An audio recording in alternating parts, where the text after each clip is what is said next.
Have you ever observed how some people seem to shift the atmosphere around them without saying a word? They don't raise their voices. They don't plead.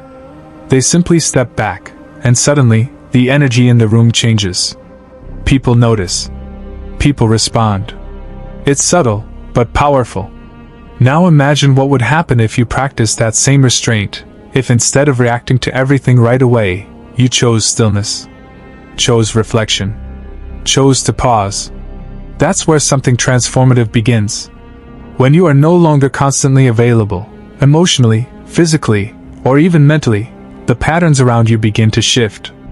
Not because you're trying to control others, but because you're reclaiming control over yourself. People are often accustomed to your reactions, to your reliability, to your yes. But when you choose to step back, you change the dynamic. And those who thought they understood you begin to realize they may never have truly known you at all. Carl Jung once said, "Everything that irritates us about others can lead us to an understanding of ourselves."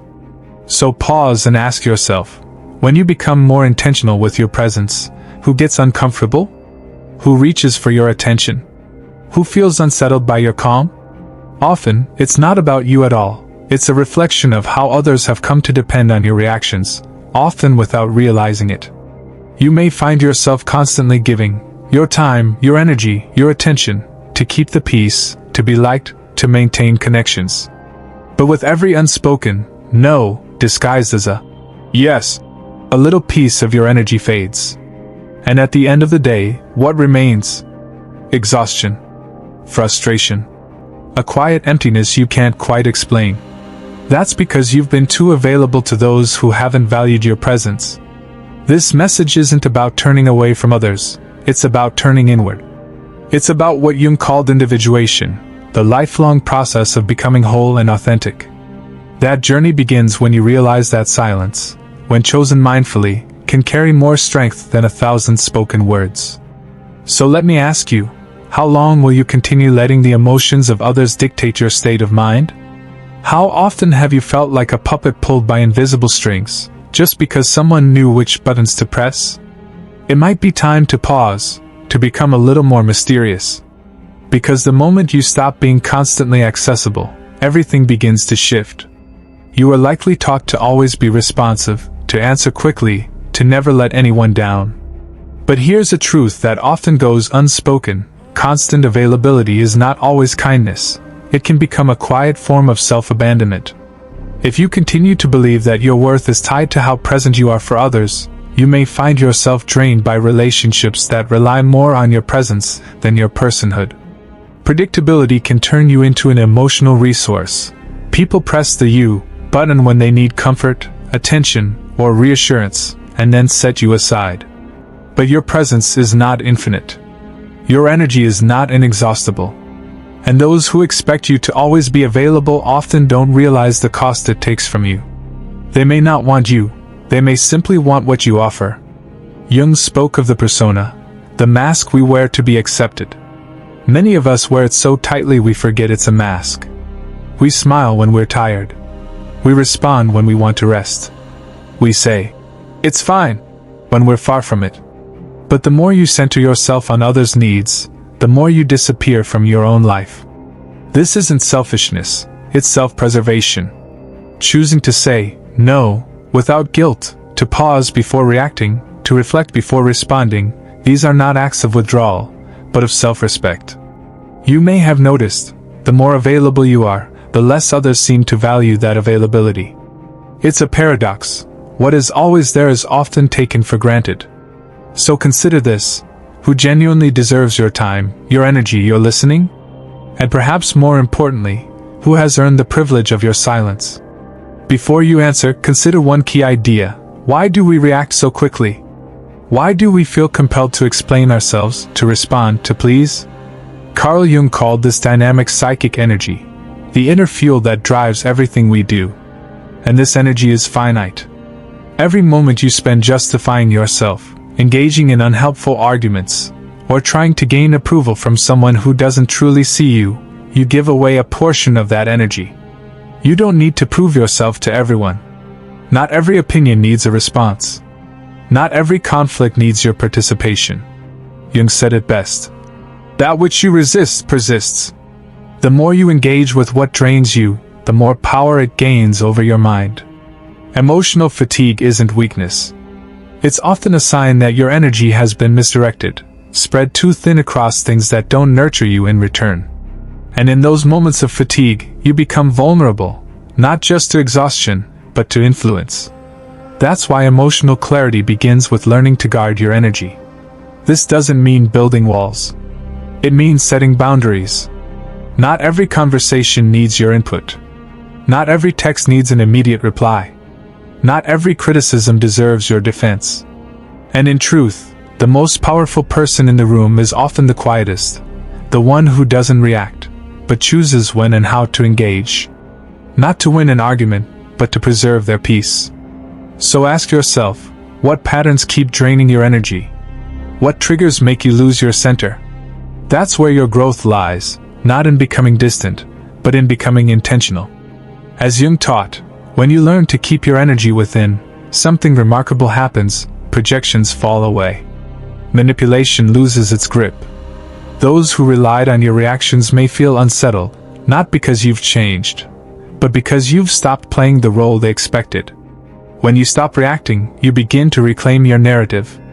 This isn't about becoming emotionless. It's about becoming emotionally sovereign. You don't owe anyone your constant presence. And the silence that comes from this realization? It isn't a retreat. It's a return to yourself. Let that silence be your power, not your punishment. In the next part, we'll explore how to consciously direct your energy and protect your inner space. Because awareness without action is just another form of self-deception. And if you're on the path to reclaiming your time, your peace, and your self-worth, you're not alone. If this message resonates with you, consider subscribing to the channel. And if you're seeking deeper tools for personal growth, you might find value in my book, Beyond the Shadow, where I explore Jung's teachings and how they can help you become more grounded, intentional, and whole.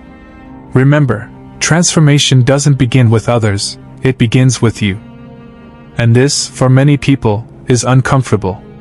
Not because you've done something wrong, but because you're no longer easy to reach, easy to predict, easy to use.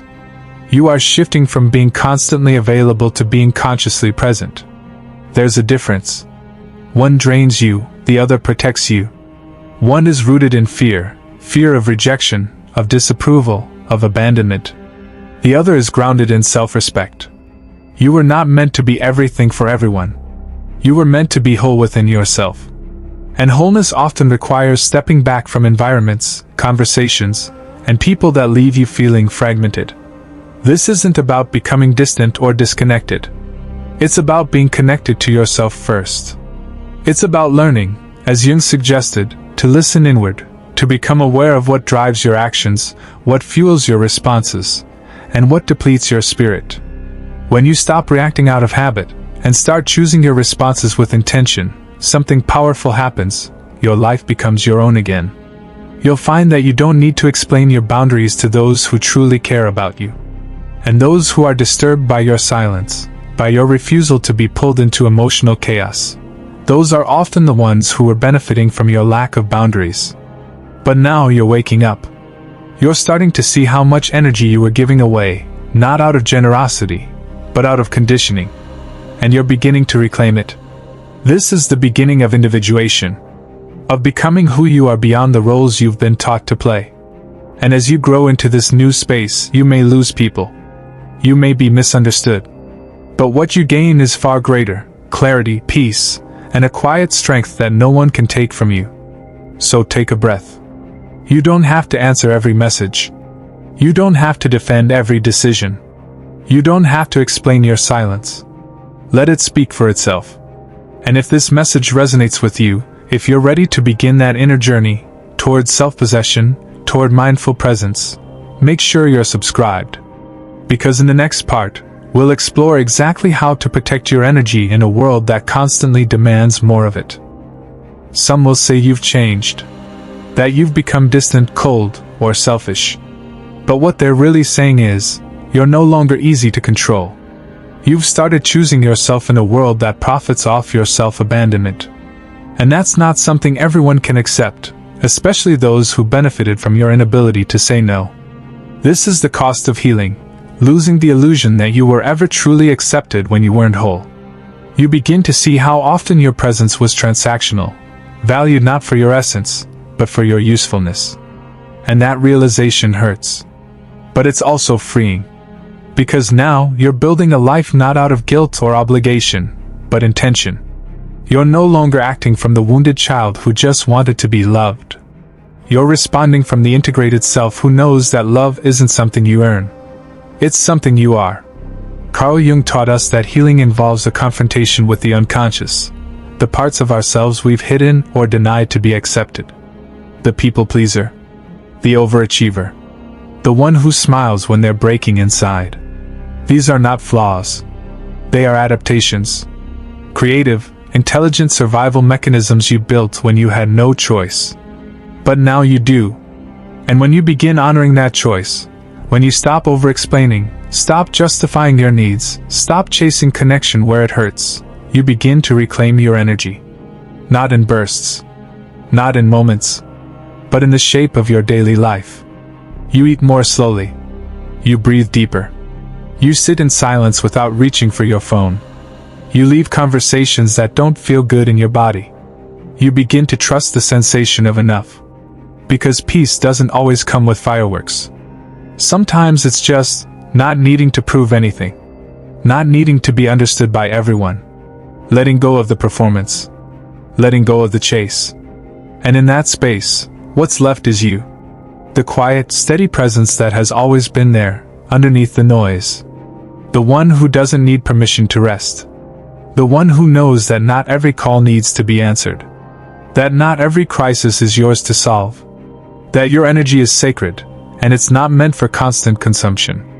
When you protect your energy, you're not withdrawing from the world, you're showing up differently in it. With intention. With clarity.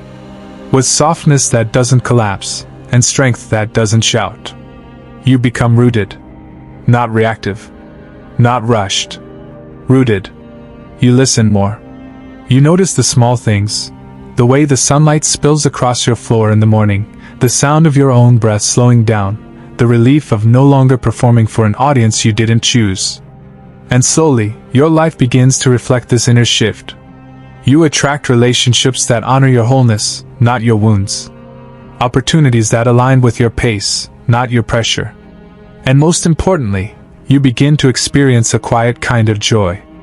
The kind that doesn't demand attention. The kind that's just there. Gentle. Present. Enough. Because when you protect your energy, you're not just setting boundaries with others. You're making a vow to yourself. I will no longer abandon who I am, to belong somewhere I was never seen. At first, this shift will feel unsettling. You may feel the urge to return to the familiar, to over-explain, to reach out, to make sure no one misunderstands you. There will be moments of doubt where the silence feels too heavy, where the absence of validation makes you question whether you are doing the right thing. But this discomfort is part of the process. You are breaking a cycle that was never truly yours to carry. You are unlearning years, perhaps decades, of conditioning that told you your worth depended on how much of yourself you gave away. And now, standing at the edge of this realization, you are faced with a choice. Will you continue shrinking to fit into spaces that were never meant for you? Or will you allow yourself to expand, even if it means losing people who only loved you in pieces? Because that is the truth that we rarely speak of. Many people are not in love with you. They are in love with the version of you that serves them, the version that makes their lives easier, the version that bends instead of breaks. And the day you stop bending, the day you stop being accessible on demand, you will see who truly values you. Not everyone will celebrate your growth. Some will resent it. Some will push back against it, calling you ungrateful, selfish, distant. Not because you are wrong, but because you are no longer playing the role they assigned to you. When you were constantly available, it was convenient. When you responded to every message, every call, every crisis, it made others feel secure. Not because they cared for your well-being, but because your endless giving made their lives easier. And now they have to face themselves. They have to sit with their own discomfort, their own unresolved emotions. They have to process what it means to not have immediate access to your energy. And that, more than anything, terrifies them. Because when someone loses control over you, they are forced to confront the truth. They were never in control of you to begin with. You simply allowed it. Carl Jung said, "Until you make the unconscious conscious, it will direct your life and you will call it fate." How much of your life has been shaped by unconscious patterns? By automatic responses? By saying yes when you wanted to say no out of fear of being disliked? How many times have you swallowed your truth just to maintain peace? But here's something we often forget: peace that requires your silence, your suppression, your self-abandonment. It is not peace. It is control dressed up as harmony. Real peace comes from alignment. It comes from knowing that the people in your life respect your boundaries, not because they are convenient, but because they honor you. And those who do not, they will fall away. Not because you are cruel, but because you are no longer available to be used. And here is the paradox. The moment you stop chasing, you become the one pursued. When you stop explaining, people start wondering. When you stop justifying, people start questioning. When you stop responding, people start feeling your absence. This is not manipulation. This is energy. This is presence. And your presence, your true, full, unfiltered presence, is the most powerful thing you own. For years, perhaps your entire life, you have given it away freely. But now you are reclaiming it. And in that reclamation, something profound happens. You stop looking for validation in places that cannot give it to you. You stop trying to earn love that was never unconditional to begin with. You stop giving explanations to people who never listened to understand. Instead, you turn inward. You begin to nourish the relationship you have with yourself. You learn to enjoy your own company, not as a placeholder for another, but as a sacred space that needs no external validation. This is where true transformation begins. Because when you become comfortable in your own solitude, when you no longer fear being misunderstood, when you stop needing to be seen to know you exist, something shifts. You stop performing. You stop participating in meaningless conversations. You stop reacting to every minor provocation. And suddenly, the world looks different. People who once drained you no longer hold power over you. Situations that once triggered you now pass through you like the wind. The noise of the world fades, and in its place, you hear something far more valuable. Your own voice. And it has been waiting for you all along. Carl Jung called this process individuation, the journey of becoming whole, of integrating all the fragmented parts of yourself, of no longer living according to the expectations placed upon you. It is not an easy journey. It requires discomfort, solitude, and the willingness to let go of everything that is not truly yours. But it is the only journey worth taking. Because at the end of it, you will find something that no amount of external validation can give you. A deep, unwavering, unshakable sense of self. And that, more than approval, more than acceptance, more than fleeting connections, is what true freedom feels like. So I ask you now, are you willing to walk this path? Are you willing to let go of who you were taught to be in order to become who you truly are? Because the moment you decide, fully, completely, without hesitation, everything changes.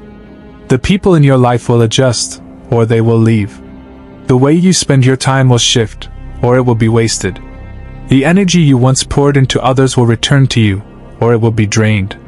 And in that decision, in that choice to choose you, you will experience something that no external force can ever take away from you again.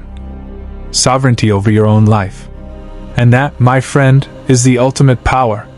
Now, the only question that remains is, are you ready to claim it? When you take the step to claim your sovereignty, it is not just a shift in mindset.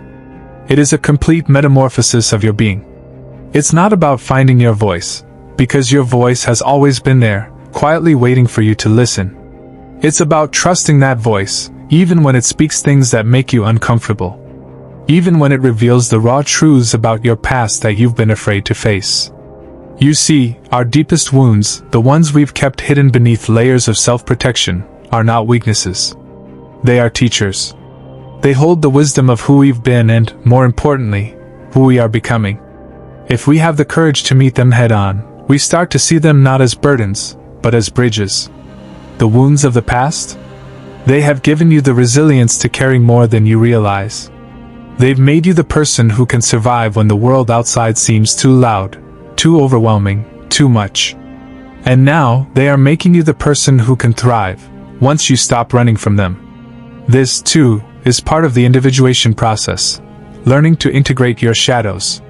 The parts of yourself you've cast aside in shame, fear, or self-judgment, those are the parts that will help you find your true strength.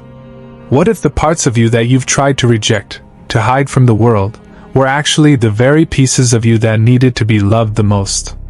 What if the key to your power lies not in changing who you are, but in accepting every part of you, even the parts you've tried to push away? This is the paradox of growth. The more you accept yourself and all your complexity, the more you begin to heal. The more you make peace with your imperfections, the more they lose their power over you. And that is when you realize, you are whole, just as you are. This acceptance is not passive. It is not about settling for mediocrity, or tolerating toxic patterns in the name of self-love. It is about honoring your truth. It is about making choices that align with your deepest desires, not with the fears of others. The more you honor your truth, the more the world will mirror it back to you.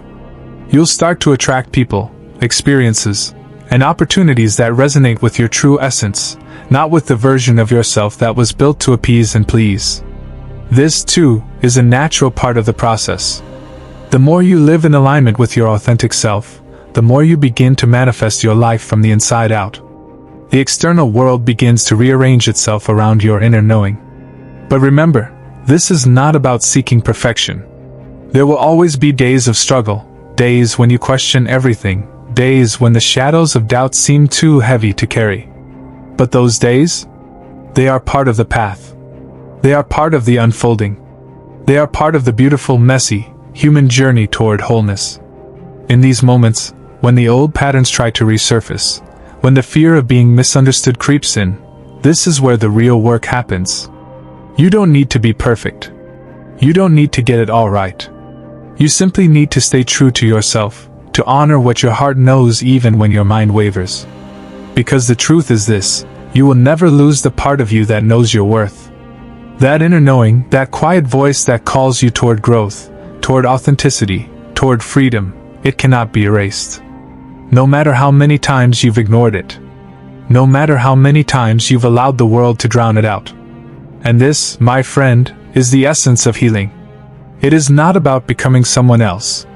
It is about becoming more of who you truly are. It is about shedding the layers of armor and self-doubt, and revealing the radiant core of your being, the part of you that has always known the way back to yourself. When you step into this truth, you will realize that everything you've ever needed, everything you've ever wanted, was already inside of you. The answers, the wisdom, the strength, it was always there, waiting for you to claim it. And when you finally do, something incredible happens. You stop searching. You stop seeking validation. You stop waiting for permission. You realize, with stunning clarity, that you are already enough.